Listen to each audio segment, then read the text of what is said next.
Welcome all of you in Renuka institute. Myself doctor Sushil Naik.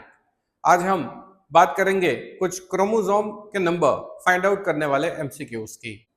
Our first question is, how many chromosomes are found in the cells of aileron layer if 24 chromosomes are found in root tip cells?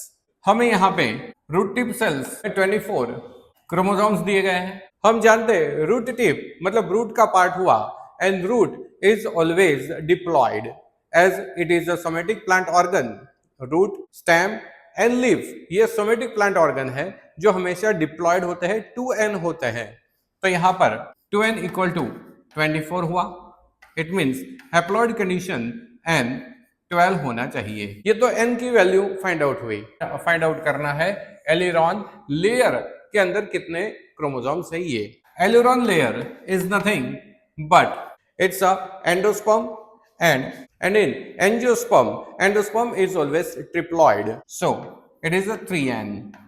तो हमें find out करना है triploid होता है endosperm, तो 3 into n की value हमने find out की है 12, तो आंसर होना चाहिए हमारा 36। Let's move on the second question like this. The number of chromosomes in the leaf tip cells of a plant is 6. The number of chromosomes in each of the 4 cells of its pollen tetrad would be। leaf tip cells के अंदर 6 chromosomes दिए गए हैं।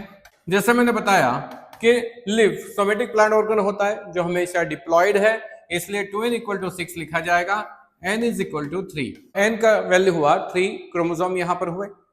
हमें पूछा गया है the number of chromosomes in each of the 4 cells of the pollen tetrad. Pollen mother cell diploid होता है जिसमें मियोसिस होने से पोलन टेट्राड बनेगा, जो हर एक सेल हैप्लॉइड होता है। यहां पर पोलन टेट्राड का हर एक सेल मतलब पोलन ग्रेन हुआ जो हैप्लॉइड होता है, और इसलिए n की वैल्यू जो हमने फाइंड आउट की थी 3 वही आंसर होगा, क्योंकि पोलन टेट्राड का हर एक सेल मतलब पोलन ग्रेन ही होता है, जिसकी वैल्यू यहाँ पर 3 क्रोमोसोम ही आएगी।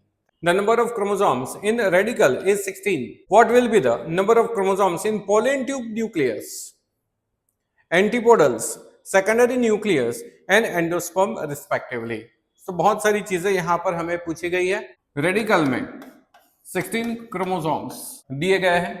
रेडिकल मतलब सेल्स हुआ, रूट हमेशा डिप्लॉयड होता है, तो 2n इक्वल टू 16 यहां पर दिया हुआ है, and that's why haploid condition n is equal to 8। Root radical के अंदर 16 क्रोमोसोम है जो डिप्लॉयड होता है, 2n इज इक्वल टू 16, इसलिए n is equal to n हुआ। ये पिस्टल ड्रॉ किया है। पोलन ग्रेन यहां पर आएगा स्टिग्मा के ऊपर और ट्यूब बनेगा pollen tube. Students, pollen tube formed from the pollen grain, and that's why pollen grain is haploid, then pollen tube is also haploid।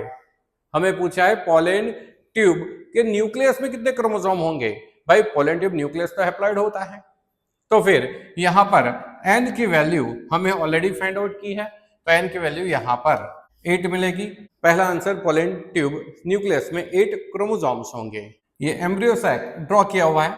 ये एंटीपोडल सेल्स हुए जो हमेशा हैप्लॉइड होते हैं, secondary nucleus which is also diploid. हमें पूछा गया है एंटीपोडल सेल्स में कितने क्रोमोसोम होंगे। एंटीपोडल सेल अगेन डिप्लॉयड होता है, n की वैल्यू हम ऑलरेडी फाइंड आउट कर चुके हैं 8, इसलिए यहां पर एंटीपोडल सेल में भी 8 क्रोमोसोम्स होंगे। सेकेंडरी न्यूक्लियस 2n डिप्लॉयड होता है, 2 इंटू 8 तो 16 क्रोमोसोम्स रहेंगे सेकेंडरी न्यूक्लियस में। लास्ट में एंडोस्पर्म की बात की है। Student, endosperm is triploid 3n in angiosperm. n की वैल्यू हमने 8 फाइंड आउट किया था, तो 24 क्रोमोसोम्स होने चाहिए इन द एंडोस्पर्म में। तो इस तरह से क्रोमोसोम नंबर फाइंड आउट करने वाले क्वेश्चंस आपको पूछ सकते हैं। पूरा चैप्टर नंबर 1 12th स्टैंडर्ड का जो है वो पूरा कंसेप्चुअली यदि आप क्लियर है तो आराम से आंसर दे पाओगे।